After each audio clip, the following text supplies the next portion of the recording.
Reinhard Koselleck, Futuro Passado, Contribuição à Semântica dos Tempos Históricos, tradução do original alemão Wilma Patrícia Mas e Carlos Almeida Pereira. Revisão da produção César Benjamin, editora PUC-Rio. Parte 2.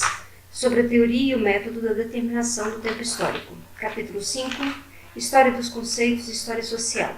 Páginas 97 a 118.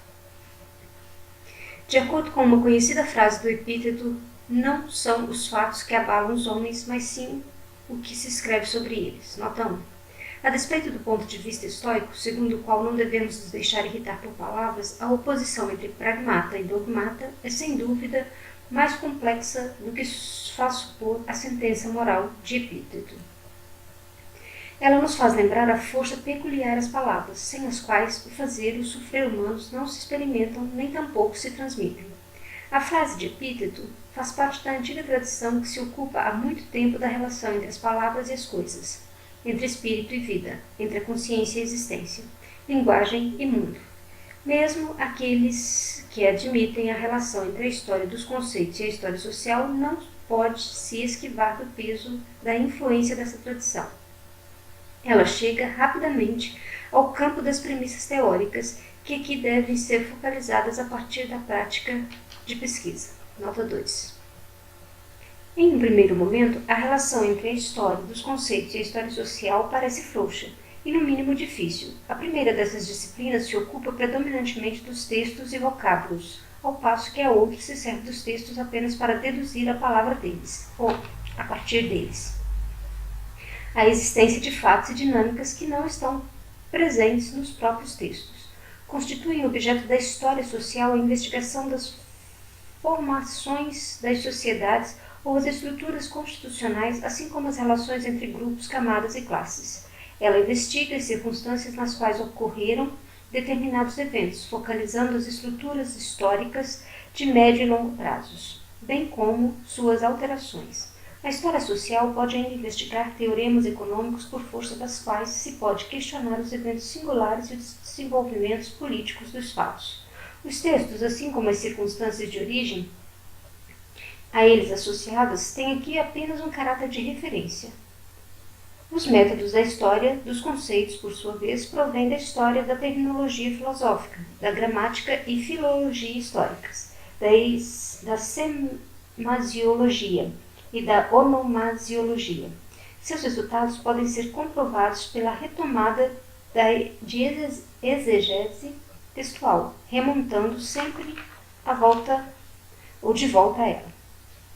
Essa primeira confrontação entre a história dos conceitos e a história social não deixa de ser certamente algo superficial. As abordagens metodológicas mostram que a relação da história dos conceitos e da história social é mais complexa do que a simples possibilidade de redução de uma disciplina a outra. Isso pode ser comprovado pela própria natureza do corpus das duas disciplinas. Sem conceitos comuns não pode haver uma sociedade e, sobretudo, não pode haver unidade de ação política. Por outro lado, os conceitos fundamentam-se em sistemas políticos sociais que são, de longe, mais complexos do que faz supor sua compreensão, como comunidades linguísticas organizadas sob determinados conceitos-chave. Uma sociedade e seus conceitos encontram-se em uma relação de polarização que caracteriza também as disciplinas históricas a eles associadas. É preciso tentar esclarecer a relação das duas disciplinas em 3 níveis. Primeiro, até que ponto a história dos conceitos segue os métodos históricos críticos clássicos, contribuindo com elevada precisão para tornar palpáveis os temas da história social. Neste caso, a análise dos conceitos colabora com a história social, fornecendo-lhe subsídios. Segundo, até que ponto a história dos conceitos constitui uma disciplina autônoma com métodos próprios, cujo conteúdo e alcance estão definidos paralelamente à história social, mas podem, eventualmente, competir com ela pelo mesmo espaço. Terceiro, até que ponto a história social pode ser praticada sem atender à exigência textual teórica peculiar à história dos conceitos? Delimitaremos as reflexões seguintes entre 2 pressupostos. Não se tratará aqui da história da língua, nem mesmo como parte da história social, mas sim apenas da terminologia política e social considerada relevante para o campo da experiência da história social. Além disso, consideraremos preferencialmente conceitos cuja capacidade semântica se estenda para além daquela peculiar às meras palavras utilizadas comumente no campo político e social. Nota 3. Primeiro ponto. Métodos da história dos conceitos e da história social. A fim de comprovar que a história social não pode prescindir do auxílio que lhe é prestado pelas implicações histórico-críticas da história dos conceitos, daremos um exemplo. Ele provém da época da Revolução Francesa e dos inícios da Revolução Industrial, de um âmbito que é determinante, portanto, para o nascimento da sociologia e das questões problematizadas pela história social. Em suas célebres memórias de setembro de 1807, Heisenberg esboçou as diretrizes para a reorganização dos estados prussianos, do Estado prussiano. Segundo as experiências da Revolução Francesa, a Prússia deveria ser estruturada tanto do ponto de vista econômico quanto social, diz Heisenberg.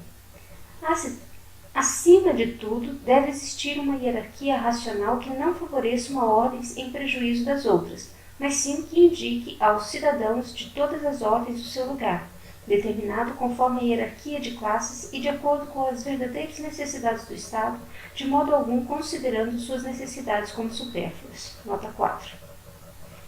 Para entender os princípios programáticos da futura política reformista de Heisenberg, é necessária uma exegese baseada na crítica de fontes que decifrem particularmente os conceitos nele contidos.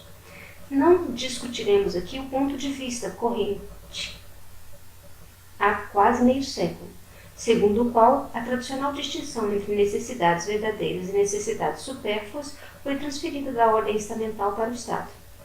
O que se chama a atenção é o fato de Heisenberg opor a estratificação vertical de ordens ou estamentos uma estrutura horizontal baseada na hierarquia de classes. Nesse caso, a sociedade estamental é qualificada pejorativamente, pois implica o favorecimento de um estamento perante o outro, ao passo que todos os membros de um estamento deveriam ser considerados cidadãos do Estado e, portanto, iguais. Na formulação de Heisenberg, os cidadãos do Estado permanecem membros do estamento. No entanto, suas funções não são mais definidas a partir deste mesmo estamento, mas sim conforme uma hierarquia de classes. Daí resultando o surgimento de uma hierarquia racional. Do ponto de vista puramente linguístico, uma oração assim formulada é recheada de expressões de caráter político e social, causa não pouca dificuldade de compreensão, ainda que o sentido político decorra justamente da ambiguidade semântica. No lugar de uma sociedade estamental tradicional, deve entrar uma sociedade de cidadãos do Estado, formalmente igualitária, cuja filiação de classes, a definir econômica e socialmente, possibilite uma nova hierarquia de Estado. Está claro que o sentido exato pode ser depreendido só a partir do contexto do diário memorando de Heisenberg, mas deve ser igualmente deduzido da situação do autor e dos destinatários. Além disso, é preciso que se considere a situação política e social da Prússia naquela época, como também se deve entender o uso da língua pelo autor, por seus contemporâneos e pela geração que o precede, com os quais ele viveu em comunidade linguística. Todas essas questões pertencem ao método histórico-crítico tradicional, especialmente ao método da filologia histórica, ainda que surjam questões que não possam ser respondidas apenas com o auxílio dessa metodologia. Isso diz respeito principalmente à estrutura social da Prússia de então, que não pode ser compreendida da maneira satisfatória sem que se proceda a um questionamento de caráter econômico, político ou sociológico. Nossa investigação se limita aos conceitos empregados especificamente naquela oração, mas nos proporciona um auxílio especialmente eficaz para que possamos compreender como propor e responder questões pertinentes à história social. Se partirmos do sentido da oração em direção à constelação histórica dos conceitos ali empregados, como estamento, ou ordem, classe ou cidadão, rapidamente perceberemos quantas diferentes camadas da contabilidade social de então encontram-se ali empreendidas. Quando Heisenberg fala de cidadãos de Estado, ou cidadãos do Estado, ele usa um termo técnico que tinha acabado de ser cunhado e que ainda não tinha sido usado pelo Código Civil de Frederico II, o Allgemeines Landrecht, desculpe a pronúncia, que também polemiza contra a velha sociedade estamental. Trata-se, além do mais, de um conceito engajado que se dirige contra a desigualdade de ordens, sem que existisse naquela época um direito civil que conferisse direitos políticos a um cidadão prussiano. A expressão era atual e com apelo ao futuro, aludindo a um modelo constitucional que a partir daquele momento estava por se revisar. O conceito de estamento, na passagem do século XVIII para o XIX, continha intermináveis nuances de significado de natureza política, legal, econômica e social, de modo que não se podia deduzir desse termo nenhuma significação unívoca. Quando Hardenberg pensou na conjunção entre estamento e privilégio, estava examinando de forma crítica o tradicional direito de soberania das camadas superiores, ao passo que o conceito antônimo, nesse contexto, era o conceito de classe. Da mesma forma, também o conceito de classe possuía naquele momento numerosos significados, que eventualmente se confundiam com o conceito de estamento ou ordem. Ainda assim, pode-se dizer que, para o uso alemão, especialmente para o uso prussiano da língua da burocracia, uma classe era antes definida por critérios econômicos e de direito administrativo do que por critérios políticos ou de origem. Nesse contexto, há de se considerar a tradição fisiocrata dentro da qual os antigos estamentos foram originalmente definidos de acordo com critérios funcionais do ponto de vista econômico, concepção que Hardenberg compartilhou de acordo com os princípios do liberalismo econômico. O uso do termo classe mostra que é colocado em jogo um modelo social que sinaliza em direção ao futuro, ao passo que o conceito de estamento está associado a uma tradição secular e a estruturas que o Código Civil prussiano tinha acabado de legitimar, mais uma vez, mas cujas ambiguidades já prenunciavam fissuras na hierarquia dos Estados, ao mesmo tempo em que prenunciavam a necessidade de reformas. Portanto, a investigação do campo semântico de cada um dos conceitos principais revela um ponto de vista polêmico orientando para o presente, assim como um componente de planejamento futuro, ao lado de determinados elementos de longa duração da constituição social e originários do passado. O sentido da frase de Hardenberg só é de fato extraído a partir da organização de todos esses elementos. Na multiplicidade cronológica do aspecto semântico reside, portanto, a força expressiva da história. Na exegese do texto, o interesse especial pelo emprego de conceitos políticos sociais e a análise de suas significações ganham, portanto, uma importância de caráter social e histórico. Os momentos de duração, alteração e futuridade contidos em uma situação política concreta são apreendidos por sua realização no nível linguístico. Com isso, ainda falando de modo geral, as situações sociais e respectivas alterações já são problematizadas no próprio instante dessa realização linguística. Torna-se, portanto, igualmente relevante, tanto do ponto de vista da história dos conceitos quanto da história social, saber a partir de quando os conceitos passam a poder ser empregados de forma tão rigorosa como indicadores de transformações políticas e sociais de profundidade histórica, como no presente exemplo. Nos países de língua alemã, pode-se verificar desde aproximadamente 1770 a ocorrência frequente de processos de ressignificação de termos, assim como a criação de neologismos que, com o uso frequente, acabaram por transformar o campo da experiência política e social, definindo novos horizontes de expectativas. Sem questionar a prioridade pragmática ou conceitual no processo das mudanças, o resultado permanece suficientemente elucidativo. A luta pelos conceitos adequados ganha relevância social e política. Hardenberg também valoriza as distinções conceituais, insiste no uso das normas linguísticas introduzidas nos negócios cotidianos da política desde a Revolução Francesa. Desse modo, ele se dirige aos senhores de terra da aristocracia como latifundiários, e não receia referir-se corretamente aos representantes das ordens regionais como deputados dos estamentos. Maurits, seu opositor, indignou-se, dizendo: assim confundidos os nomes, terminaremos por confundir também os conceitos, enterrando a Constituição de Brandenburg. Embora correto em sua conclusão, Maurits conscientemente deixou de notar que Hardenberg servia-se de fato de novos conceitos, inaugurando com isso uma luta pela designação da nova estrutura social, luta que se estende nos anos seguintes, na correspondência trocada entre os antigos estamentos e a burocracia. Sem dúvida, Maurits reconheceu de forma precisa que a manutenção do título legal que tratava de defender dependia da designação da hierarquia estamental. Dessa forma, ele boicotou uma missão dos seus pares de estamentos ao chanceler, pois eles tinham se registrado como habitantes da comarca de Brandenburgo, termo que certamente poderiam usar enquanto se falasse dos aspectos econômicos, mas assim que se falassem nossos direitos, então o termo coabitante destruiria o objetivo da nossa missão. Nota 5. Com isso, Maurits recusa-se a dar o passo que seus pares, justamente por razões econômicas, estavam dispostos a dar. Eles procuravam converter seus direitos e privilégios políticos em vantagens econômicas. A batalha semântica para definir, manter ou impor posições políticas e sociais em virtude das definições está presente, sem dúvida, em todas as épocas de crise registradas em fontes escritas. Desde a Revolução Francesa, essa batalha se intensificou e sua estrutura se modificou. Os conceitos não servem mais para apreender os fatos de tal ou tal maneira. Eles apontam para o futuro. Privilégios políticos, ainda por serem conquistados, foram formulados primeiro na linguagem, justamente para que pudessem ser conquistados e para que fosse possível denominados. Com esse procedimento, diminuiu o conteúdo empírico presente no significado de muitos conceitos, enquanto aumentava proporcionalmente a exigência de realização futura contida neles. A coincidência entre o conteúdo empírico e o campo de expectativa diminuía cada vez mais.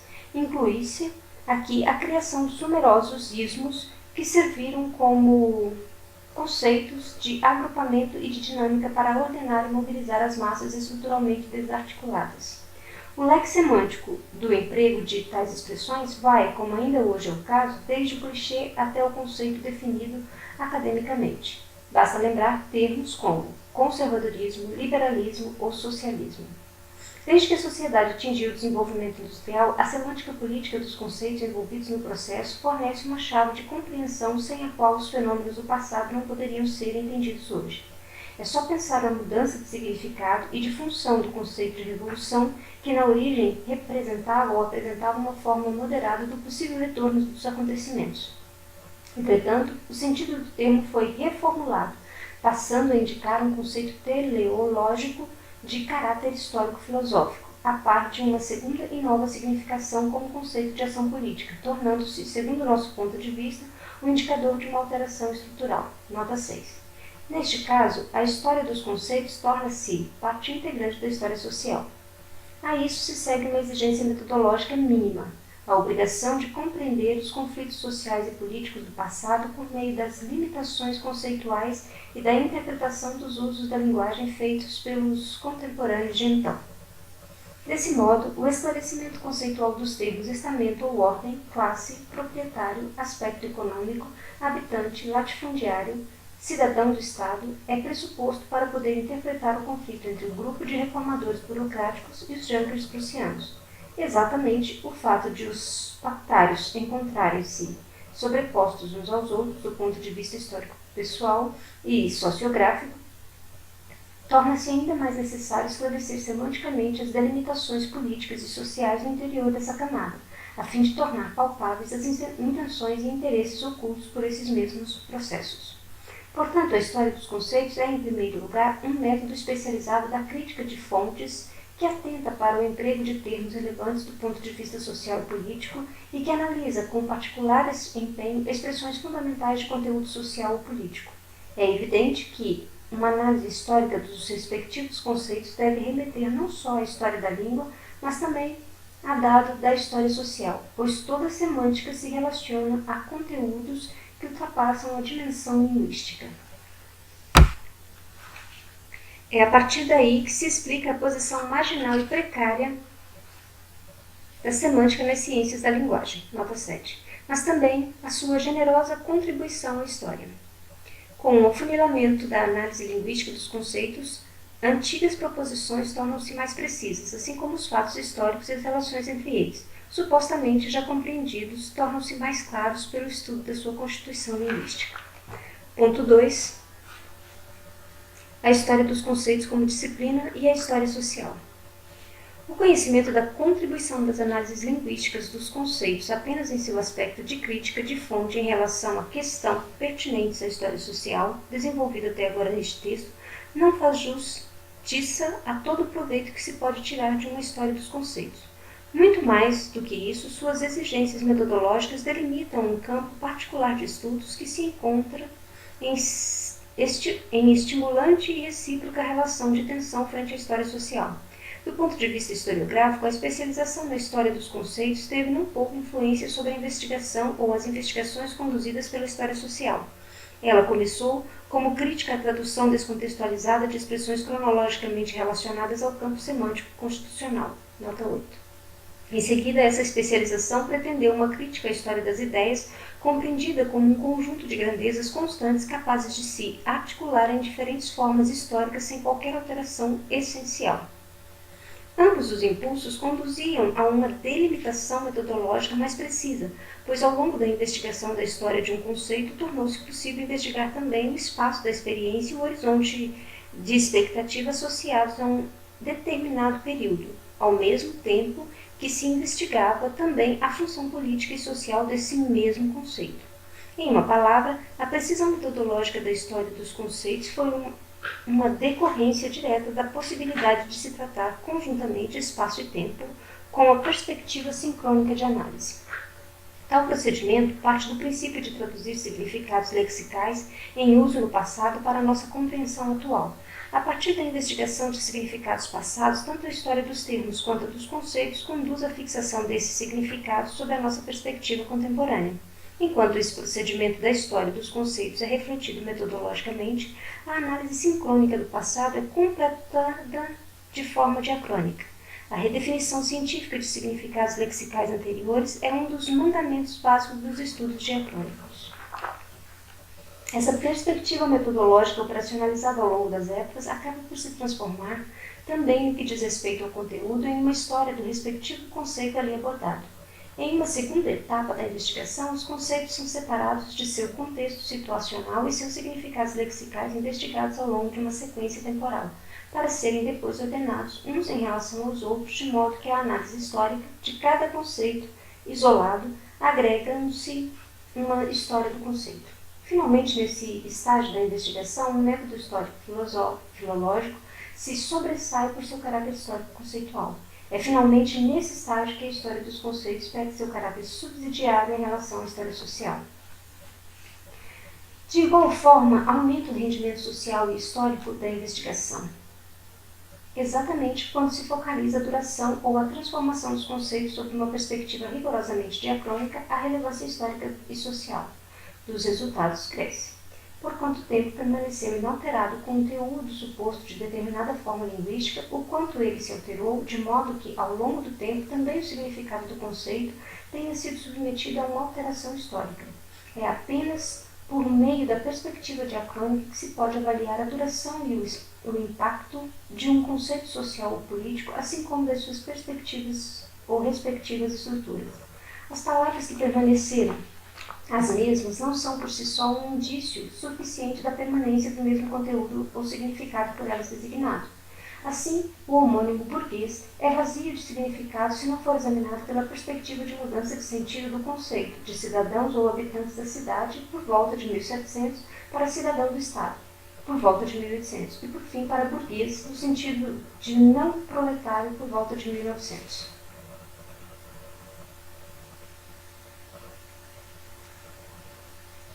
Cidadão ou habitante da cidade era um conceito de sociedade estamental na qual definições legais, políticas, econômicas e sociais encontravam-se insoluvelmente unidas, definições que preenchiam um com outro conteúdo os mesmos conceitos dessa sociedade de ordens. Por volta do fim do século XVIII, cidadão ou habitante da cidade deixou de ser definido no Código Civil como critérios positivos, como o fora a princípio, passando a ser definido por meio de critérios negativos, isto é, como não pertencendo nem ao campesinato e nem à nobreza. Com isso, o conceito registra por negação a exigência de uma universalidade maior, que lhe foi trazida pela noção de cidadão do Estado. A negação da negação foi igualmente alcançada quando o cidadão O habitante da cidade, em 1848, passou a ter direitos políticos definidos de maneira positiva, direitos dos quais desfrutara antes apenas como habitante e membros de uma sociedade de economia liberal. Por trás da igualdade formal e legal de uma sociedade de economia liberal protegida pelo Estado, tornou-se possível ordenar o burguês em uma classe do ponto de vista puramente econômico, no qual funções políticas ou sociais foram derivadas apenas de maneira secundária. Sob o ponto de vista dessa generalização, isso é válido, tanto para o direito de voto de classe como para a teoria de Marx. As alterações estruturais de longo prazo só podem ser abarcadas por uma investigação diacrônica da estrutura profunda dos conceitos. Assim, a lenta mudança de significado das sociedades civis como sociedades políticas e constitucionais para a sociedade burguesa, sine império, conscientemente concebida como uma sociedade aparatada do Estado, é um conhecimento relevante do ponto de vista social e histórico que só pode ser alcançado no nível de reflexão da história dos conceitos. Nota 9.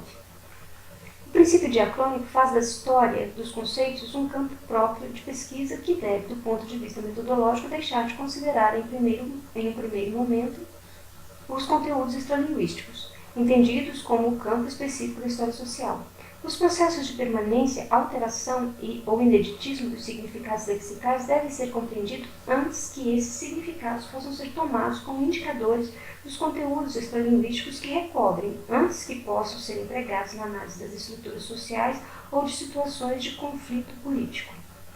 Sob o aspecto puramente temporal, os conceitos políticos e sociais encontram-se organizados em 3 grupos. No primeiro, encontram-se os conceitos tradicionais da doutrina constitucional aristotélica, cujos significados lexicais permanecerão em parte e cuja exigência também pode ser resgatada empiricamente nas relações de hoje.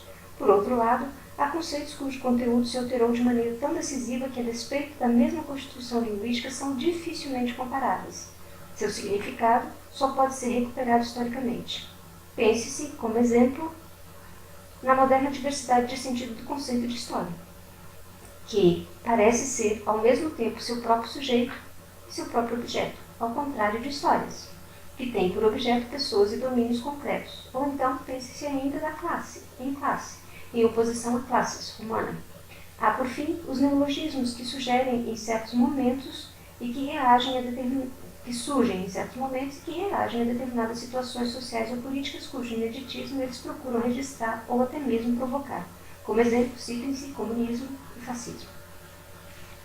Nesse esquema temporal, existem naturalmente intermináveis transições e sobreposições. Assim, a história do conceito democracia pode ser considerada sob 3 aspectos. A antiga democracia como forma constitucional e possível da polis.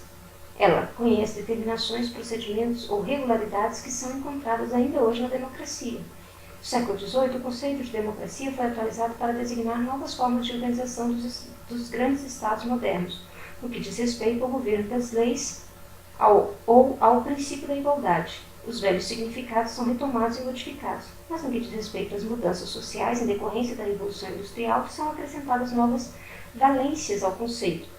Ele se torna um conceito de expectativa que, sob a perspectiva histórico-filosófica, seja legislativa ou revolucionária, precisa satisfazer necessidades até então desconhecidas, que despontam continuamente para poder liberar seu verdadeiro sentido.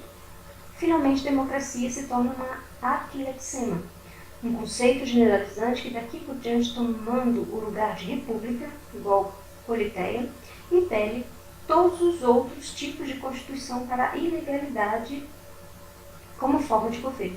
Por trás dessa generalidade global, que pode ser ocupada do ponto de vista político de modos completamente diversos, faz-se necessário mudar novamente o conceito por meio de definições adicionais. Somente assim é que ele pode ser funcional politicamente. Surge a democracia popular representativa, a cristã, a social, etc. Portanto, os processos de permanência, transformações e inovação são compreendidos diacronicamente ao longo da série de significados de usos de um termo determinado. No âmbito de uma possível história dos conceitos, a indagação fundamental a respeito dos processos de alteração, transformação e inovação conduz a uma estrutura profunda de significados que se mantêm, recobrem-se e precipitam-se mutuamente. Significados que só podem se tornar social e historicamente relevantes se a história dos conceitos for isolada e destacada como disciplina autônoma. Ao seguir seus métodos próprios, a história dos conceitos fornece indicadores para a história social.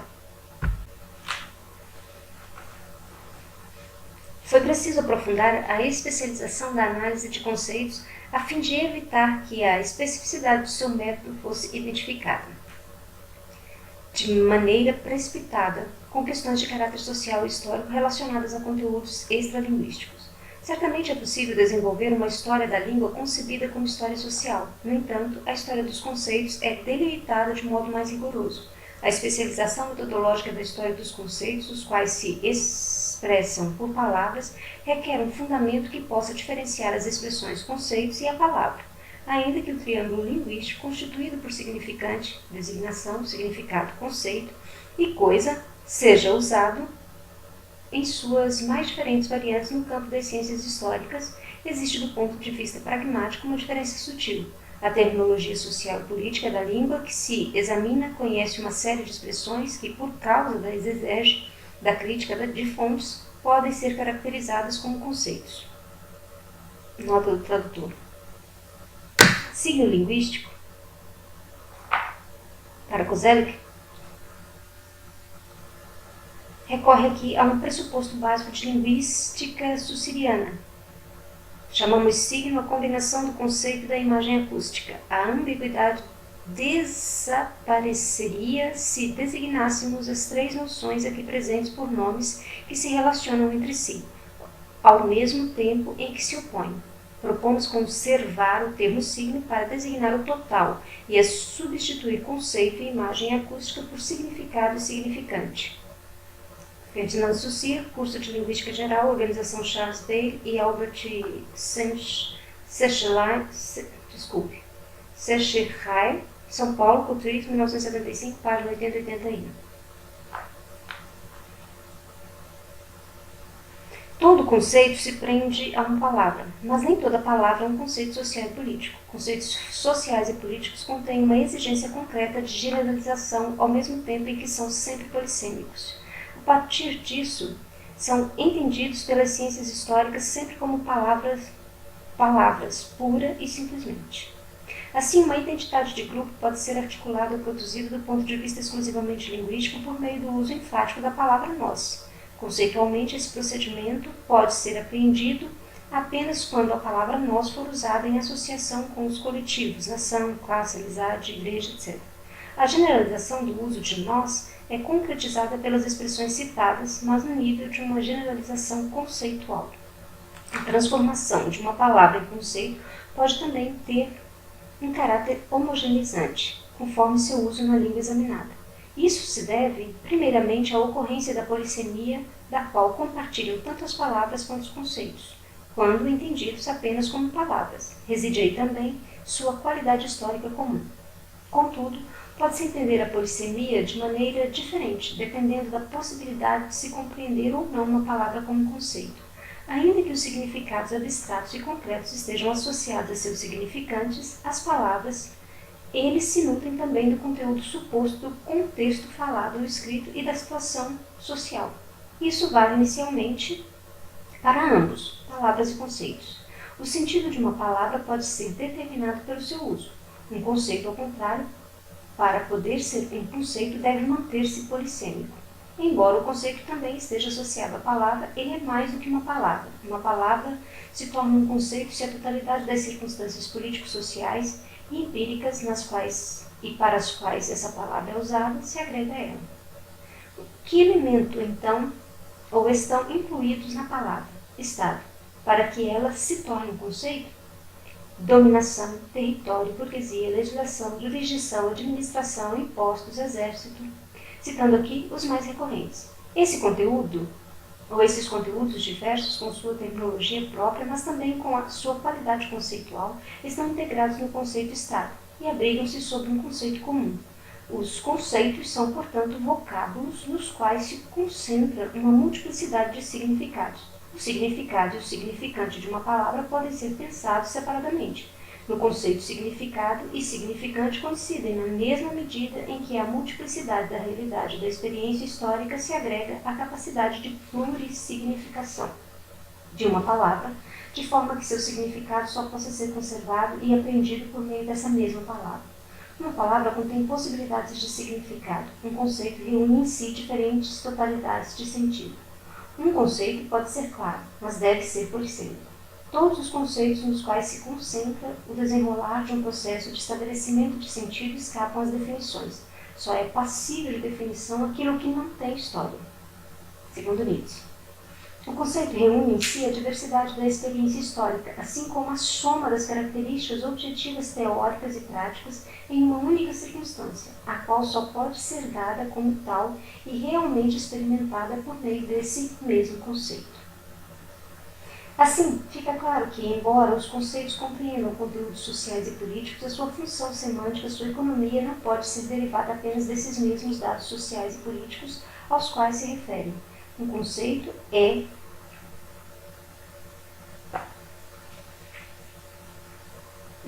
não é somente o indicador dos conteúdos compreendidos por ele, é também seu fator.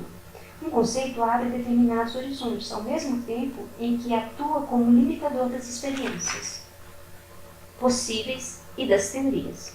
Por isso, a história dos conceitos é capaz de investigar determinados conteúdos não apreensíveis a partir da análise empírica. A linguagem conceitual é em si um meio consistente para problematizar a capacidade de experiências e a dimensão teórica. É certo que essa tarefa pode ser realizada com um propósito social e histórico. No entanto, na execução dessa tarefa, o método da história dos conceitos deve ser preservado.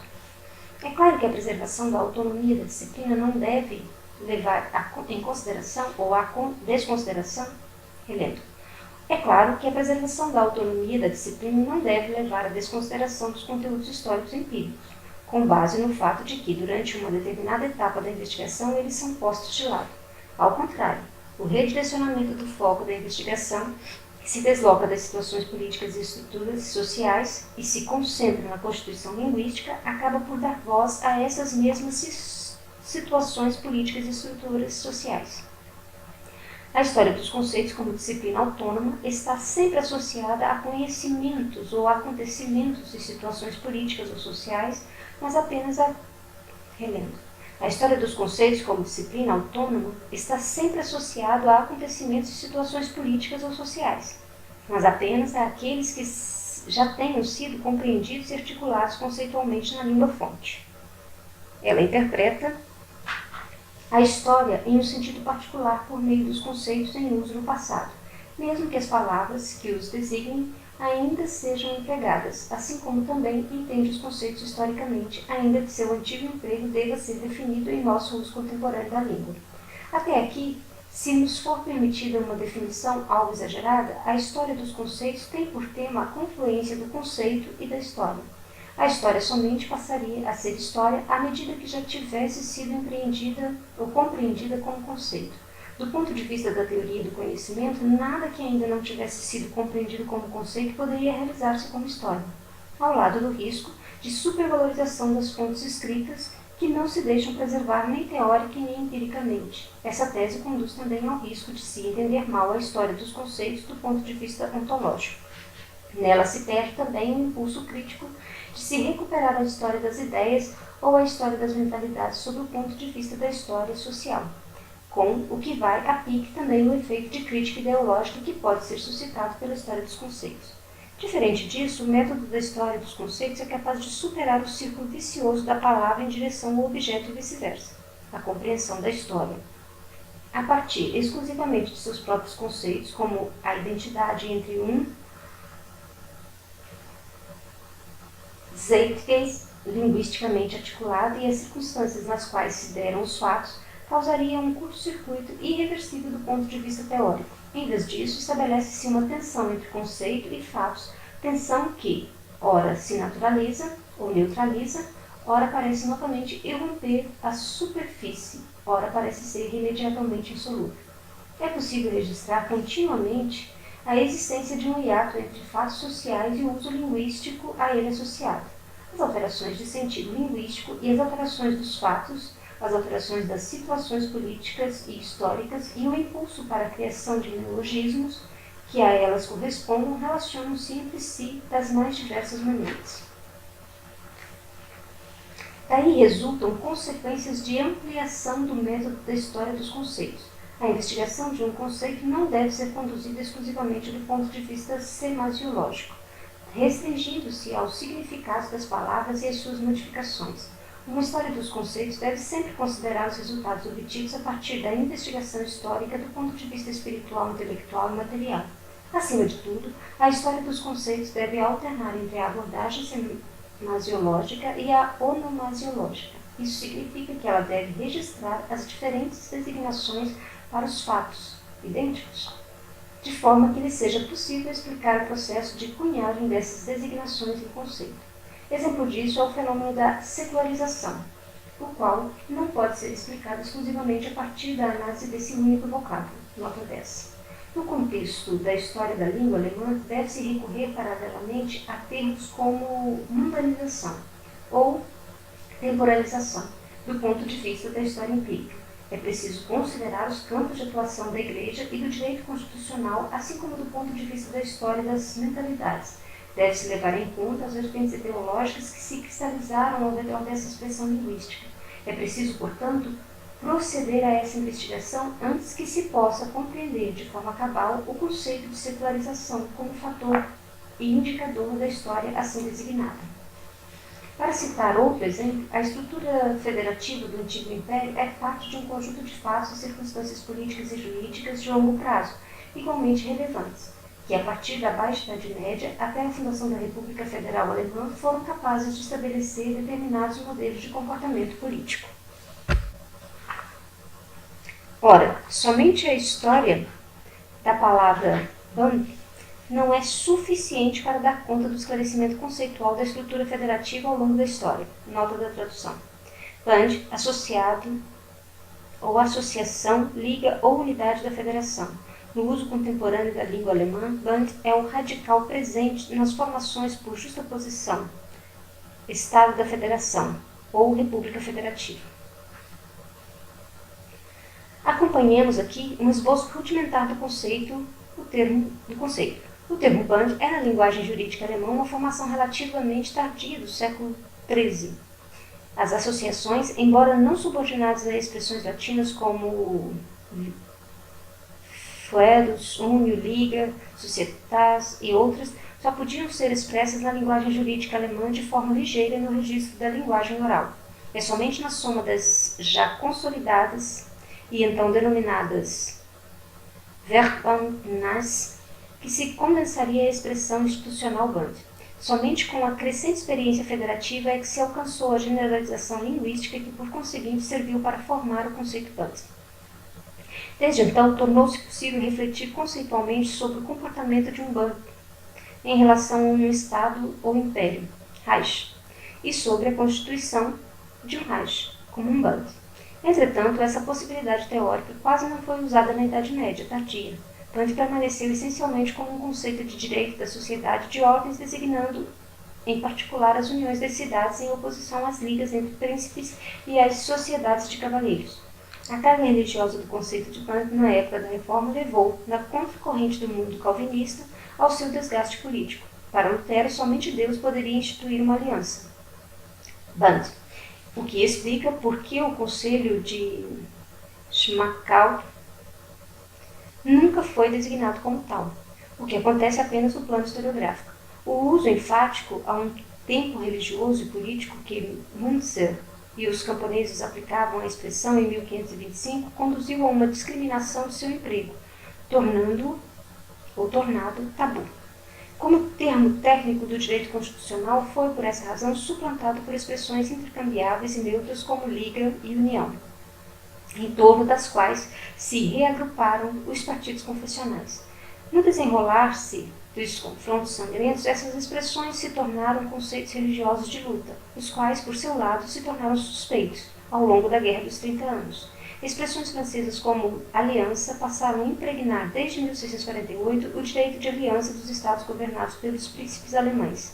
Trata-se de uma alteração lenta e insidiosa, disseminada pela inclusão de critérios originados no direito das nações. Somente com a dissolução da velha ordem estamental do Império é que a expressão Bund reaparece agora no plano social, do Estado e do direito internacional. A expressão social unionista foi cunhada por Kant a distinção jurídica entre Bündnis, aliança, e Bund, unidade da federação, termos até então idênticos. Pode ser doravante articulado e finalmente, com o fim do Império, chegou-se à expressão Estado Federativo, na qual se encontram concentradas pela primeira vez as até então insolúveis aporias constitucionais ali condensadas em um conceito histórico que remete ao futuro. Nota 11.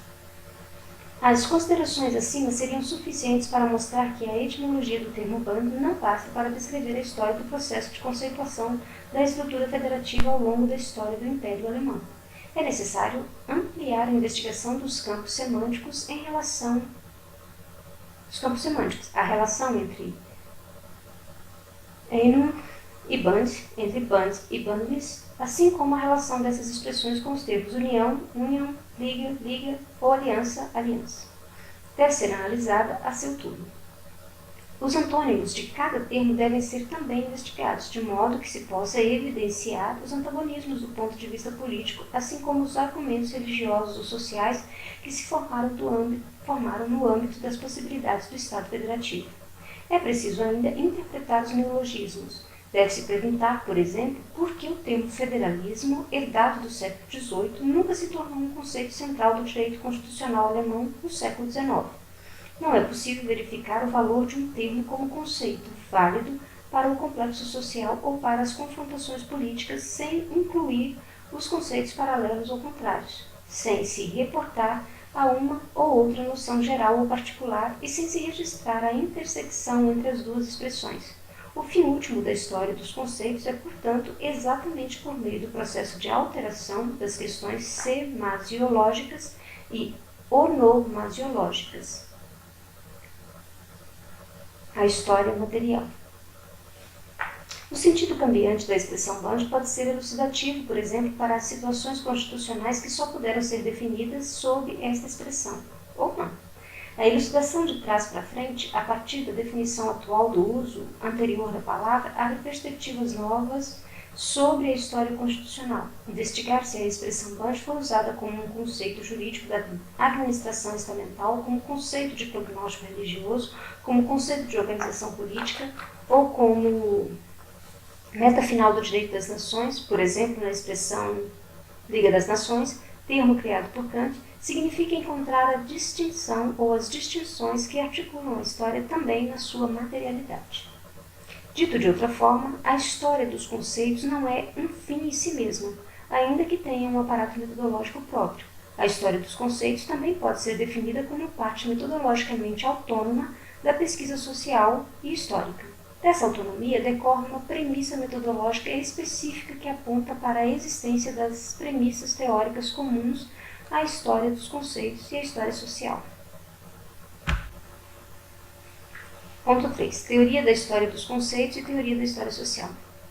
Todos os exemplos mencionados até aqui, ou seja, a história do conceito burguês, do conceito democracia e do conceito federação, compartilham uma característica formal comum. Abordam estados, do ponto de vista sincrônico e suas alterações ao longo do eixo diacrônico. Dessa forma, buscam aquilo que no domínio da história social é caracterizado como as estruturas e suas alterações, ainda que não se possa compreender ou depreender imediata e diretamente a realidade a partir do conceito. A história dos conceitos tem como premissa refletir essa coincidência. Decorre daí uma tensão produtiva, rica em ensinamentos para a história social. Não é necessário que a permanência e a alteração do significado das palavras correspondam à permanência e alteração das estruturas por elas designadas. O método da história dos conceitos é uma condição sine qua non para que as questões da história social exatamente porque os termos que mantiveram significado estado não são por si mesmos um indício suficiente da manutenção do mesmo estado de coisas do ponto de vista da história dos fatos. Por outro lado, fatos, cuja alteração se dá lentamente a longo prazo, podem ser compreendidos por meio da expressão bastante variada, ou de expressões bastante variadas.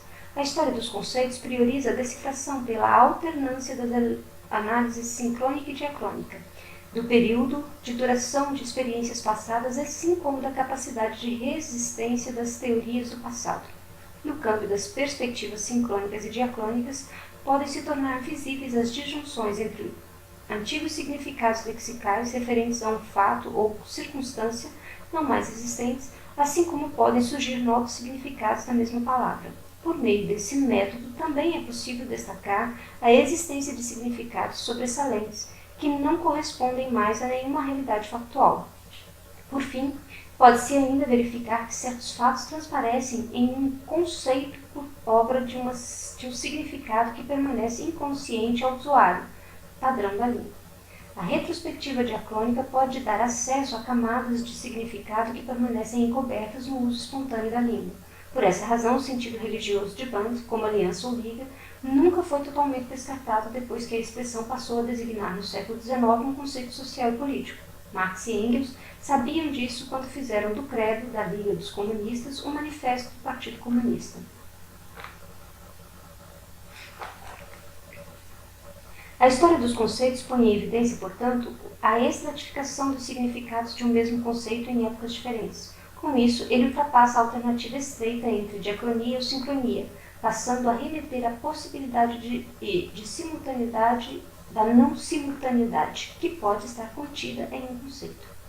Dito de outra maneira, ela problematiza algo que faz parte das premissas teóricas da história social ao avaliar as diferenças de curto, médio e longo prazos, ao sopesar as diferenças entre acontecimentos e estruturas.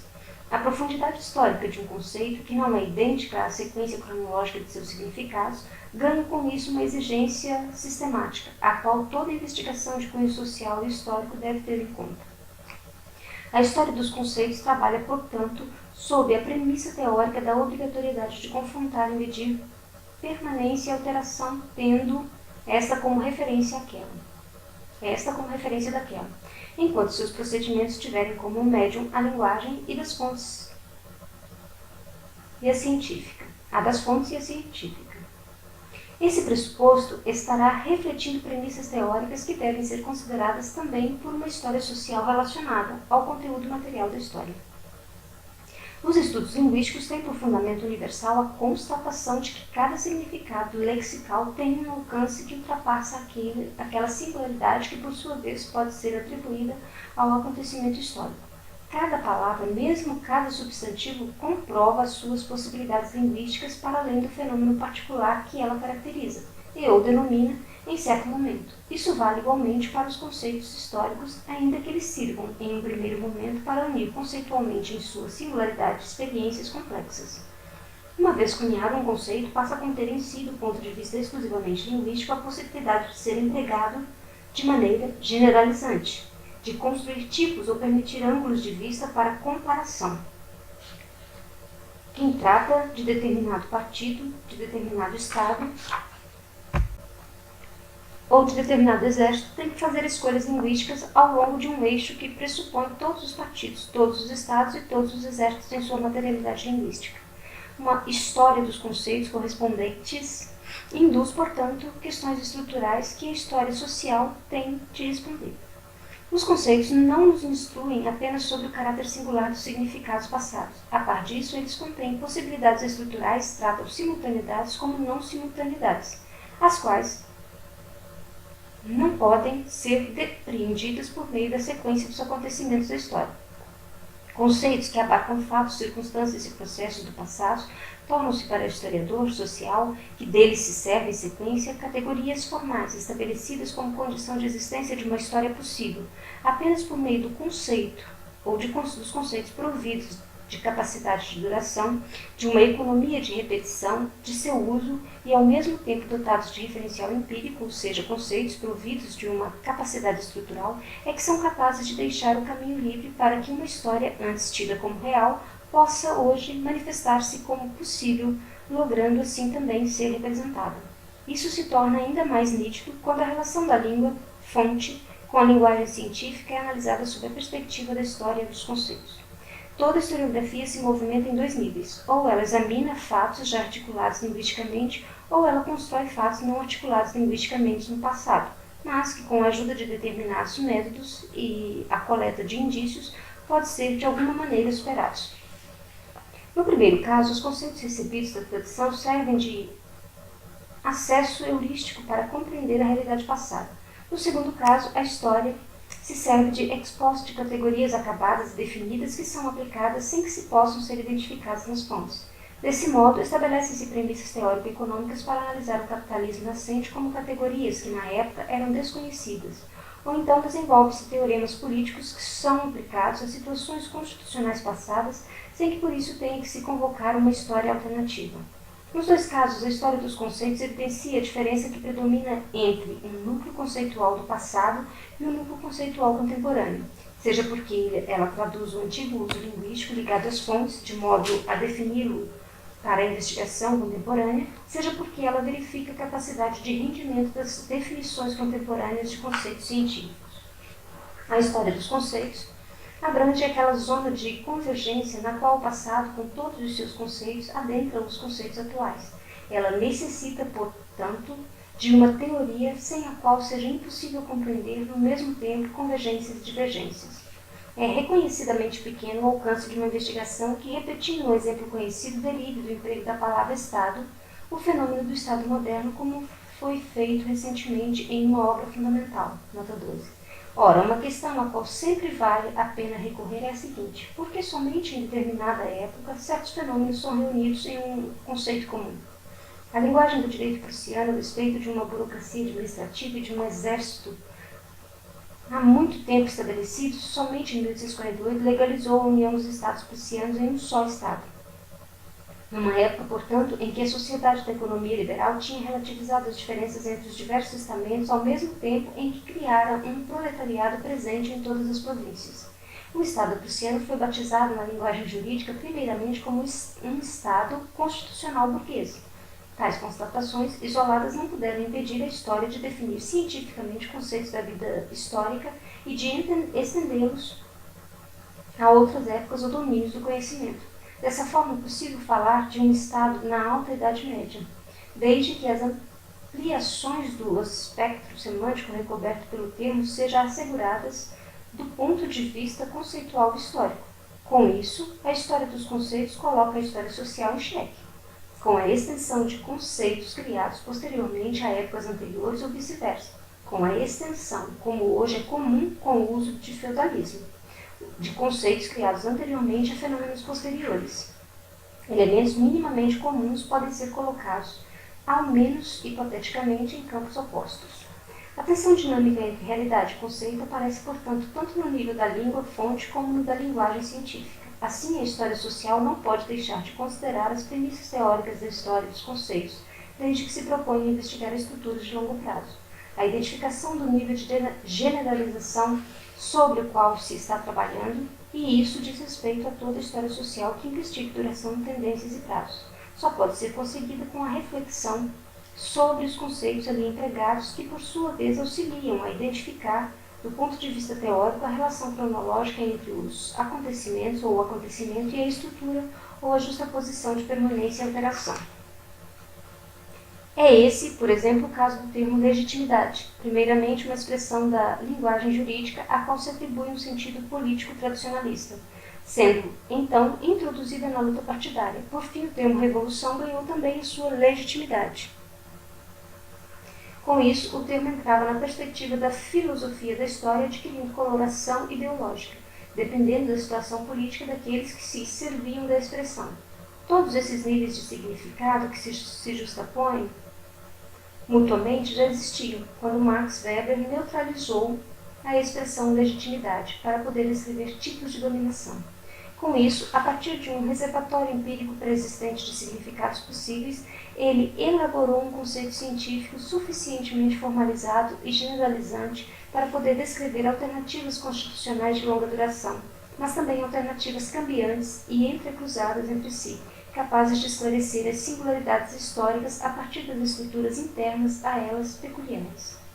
A história social, que queira proceder de maneira precisa, não pode abrir mão da história dos conceitos, cujas premissas teóricas exigem proposições de caráter estrutural. Fim do 5º capítulo.